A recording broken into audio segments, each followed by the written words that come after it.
ওয়াকার জন্মগতভাবে বেঈমান, ও শরীরে রয়েছে বেঈমানের রক্ত, ও শরীরে রয়েছে বেশ্যার রক্ত। এই খানকির পোলা নিজে বিশ্বাসঘাতক। এই ওয়াকারুজ্জামানের মতো হারামজাদা পিশাচের কাছে আপনারা কি আশা করেন? ও হচ্ছে বেঈমানের জাতি। ওর বাপ দাদারা এবং নানার বংশ ইংরেজদের কাছে মাগি সাপ্লাই দিত, নিজের মা বোনদের সাপ্লাই দিত। মাগি সাপ্লাই দিয়ে ওর দাদা খান বাহাদুর উপাধি পাইছে। এই নদীর বাচ্চা ওয়াকারুজ্জামান আমাকে, আপনাকে, আমাদের বাপ দাদাকে, আমাদের মা বোনদেরকে, দেশের জনগণকে বলদ বানিয়ে আগস্টের ৫ তারিখ থেকে এই সুর ইংরেজদের বেশ্যা সাপ্লাইকারীর বংশধর বাংলাদেশের নব্য মীর জাফর আলী খান আমাদেরকে বলদ বানাচ্ছে এবং বানিয়েছে। ব্রিটিশ রাজের খেদমত কি জানেন? দেশের সাথে বেইমানি করা এবং নারী সাপ্লাই দেওয়া। এবং ওয়াকারুজ্জামানের দাদা এই কাজটা ভালোভাবে করেছে। এখন এটা করছে দাদা, তাইলে বাবা কি নানার বংশে কি করছে সেখানে? and was his maternal grandfather Sadiq খান। অর্থাৎ সাদিক খানও ব্রিটিশ রাজরে সেবা করছে, যার জন্য তাকে খান বাহাদুর টাইটেল দিছে এবং এটা সে গর্বের সাথে সব জায়গায় বলে বেড়াচ্ছে যে দাদা ফজলুর রহমান ছিল খান বাহাদুর এবং সাদিক খান সেও খান বাহাদুর। ব্রিটিশদের দেয়া, ওরা ব্রিটিশদের দাবিদারি করেছে, সেবা যত্ন করেছে, আয়ার চাকরি করেছে, বেশ্যা সাপ্লাই দিয়েছে দেশের বিরুদ্ধে গিয়ে। তো ওয়াকারুজ্জামানের বাপ দাদা নানা নানি এরা যদি ব্রিটিশদের মনোরঞ্জনের জন্য দেশ বিক্রি করে, এরা যদি ব্রিটিশদের মনোরঞ্জনের জন্য মাটি সাপ্লাই দেয়, এরা যদি ব্রিটিশদের সেবা করতে গিয়ে নিজের মা বোনদেরকে তাদের হাতে তুলে দেয়, এই হাসনাত আব্দুল্লাহ বা আসিফ মাহমুদ যা বলছে এটা কিন্তু আমি আগে থেকে বলে আসছি। আগস্টের ৫ তারিখ থেকে কন্টিনিউয়াসলি আমি বলে আসছি। আমার কথাকে অনেকে বিরোধিতা করেছে। আমি অন্য একটা প্ল্যাটফর্মে টক শো করতাম, সেই প্ল্যাটফর্ম ওয়াকারের তাবেদারি করার চাকরি নিয়েছে, ওয়াকারের কাছ থেকে হয় কি ফায়দা পেয়েছে আমি জানি না।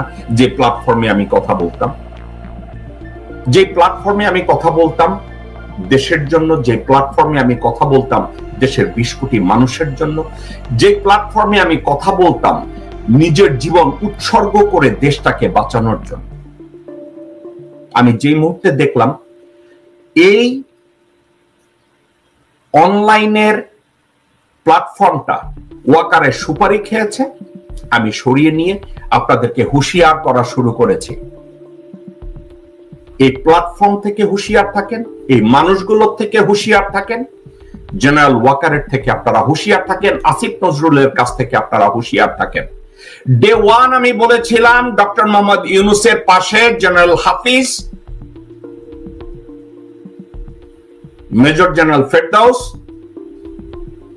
এবং স্বরাষ্ট্র মন্ত্রণালয়ের দায়িত্বে নিয়োজিত এবং অন্যান্য লোকজনের ব্যাপারে আপনারা সচেতন থাকেন। আপনাদেরকে আমি বলেছিলাম, আমি আপনাদেরকে কন্টিনিউয়াসলি বলেছি জেনারেল ওয়াকার ভারতের পক্ষে কাজ করছে, ভারতের সেনাবাহিনীর সাথে, ভারতের রয়ের সাথে সে অঙ্গাঙ্গী ভাবে জড়িত। তাকে ১ সেকেন্ডের জন্য বিশ্বাস যারা করে তারা, আমি তাদেরকে বোকা বলবো না, আমি বরং তাদেরকে বলবো এরা দেশদ্রোহী, বেঈমান এবং এরা বেশ্যার সন্তান। কারণ জেনারেল ওয়াকারকে বিশ্বাস করার মতো কোন দূরদর্শী মানুষ, ইভেন সামান্যতম ন্যূনতম যাদের ভিতরে দেশপ্রেম আছে, তাদের এই ওয়াকারকে বিশ্বাস করার কোনো কারণ নাই এবং ছিল না। দর্শকবৃন্দ, ওয়াকারুজ্জামান কি করেছে আগস্টের ৫ তারিখ থেকে? গোপালগঞ্জে যেই গন্ডগোল শুরু হয়েছে এর হোতা ওয়াকারুজ্জামান। ইসকনের যে বিপ্লব হয়েছে রাস্তাঘাটে এর পিছনের ইন্ধনদাতা জেনারেল ওয়াকারুজ্জামান। আনসার ভিডিপির যে বিপ্লব হয়েছে রাস্তাঘাটে, এর পিছনের ইন্ধনদাতা জেনারেল ওয়াকারুজ্জামান। শ্রমিকরা রাস্তাঘাটে বিভিন্ন ভাবে স্পর্টিক্যাল ভাবে যারা আন্দোলনে নেমেছে, এদের ইন্ধনদাতা ওয়াকারুজ্জামান। রাস্তাঘাটে যত অনিয়ম, আন্দোলন, যেখানে যা কিছু হয়েছে, এর পিছনের ইন্ধনদাতা জেনারেল ওয়াকারুজ্জামান। আইন শৃঙ্খলার অবনতি, আইন শৃঙ্খলার পরিস্থিতির সার্বিক অবনতির পিছনের ইন্ধনদাতা জেনারেল ওয়াকারুজ্জামান।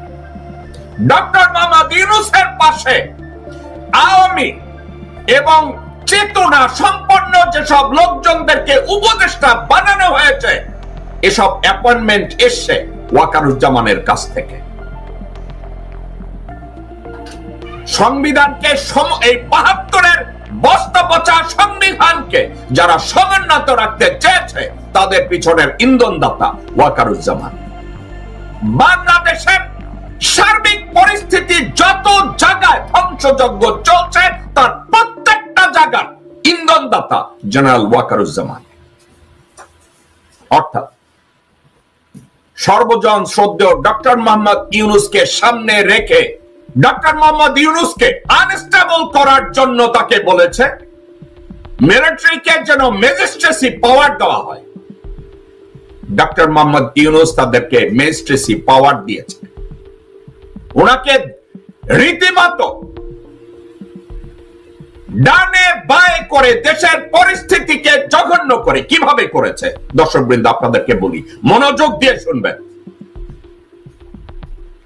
জেনারেল ওয়াকারুজ্জামান আওয়ামী লীগ, যুবলীগ, ছাত্রলীগ তাদেরকে দিয়ে চুরি, ডাকাতি, ধর্ষণ, খুন সমানে চালাচ্ছে। তারপরে জেনারেল ওয়াকারুজ্জামান বিএনপির সাথে হি কাট এ ডিল। বিএনপির সাথে ডিল কাট করার সাথে সাথে যুবদল, ছাত্রদল, শ্রমিক দল, এসব দল খুন, রাহাজানি, ধর্ষণ, চাঁদাবাজি এর সাথে জড়িত হয়েছে। জড়িত হওয়ার সাথে সাথে দেশের আইন শৃঙ্খলা পরিস্থিতিকে এমন একটা জায়গায় নিয়ে যাওয়া হয়েছে, দেশের জনগণের নাবিশ্বাস উঠে গেল। ঠিক ওই মুহূর্তে জেনারেল ওয়াকারুজ্জামানের সামনে গিয়ে বোঝানো হলো, স্যার, আর্মিকে যদি ম্যাজিস্ট্রেসি পাওয়ার দেওয়া হয়, তাইলে আইন শৃঙ্খলা পরিস্থিতির উন্নতি হবে। ডক্টর মোহাম্মদ ইউনূসকে বোঝানো হয়েছে যে স্যার, মিলিটারিকে যদি ম্যাজিস্ট্রেসি পাওয়ার দেওয়া হয়, তাইলে দেশের আইন শৃঙ্খলা পরিস্থিতির উন্নতি হবে। ডক্টর মোহাম্মদ ইউনূস দেশের আইন শৃঙ্খলা পরিস্থিতির বাইরে সার্বিকভাবে দেশটাকে গোছানোর কাজে যখন ব্যস্ত, তখন এই সহজ সরল বুদ্ধিটাকে ডক্টর মোহাম্মদ ইউনূসের সামনে উপস্থাপন করে এই ওয়াকারুজ্জামান এবং ভারতীয় দালালের নপুংসক আরেক বিশ্বাস ছেলে আসিফ নজরুল। তার সাথে যোগ দেয় নদীর পোলা লেফটেন্যান্ট জেনারেল হাফিজ, তার সাথে যোগ দেয় ডক্টর মোহাম্মদ ইউনূসের মিলিটারি সচিব জেনারেল ফেরদৌস, আরেক খানকির ছেলে। ডক্টর মোহাম্মদ ইউনূস জনগণের কথা চিন্তা করে, আইন শৃঙ্খলা পরিস্থিতির কথা চিন্তা করে উনি বললেন, ঠিক আছে,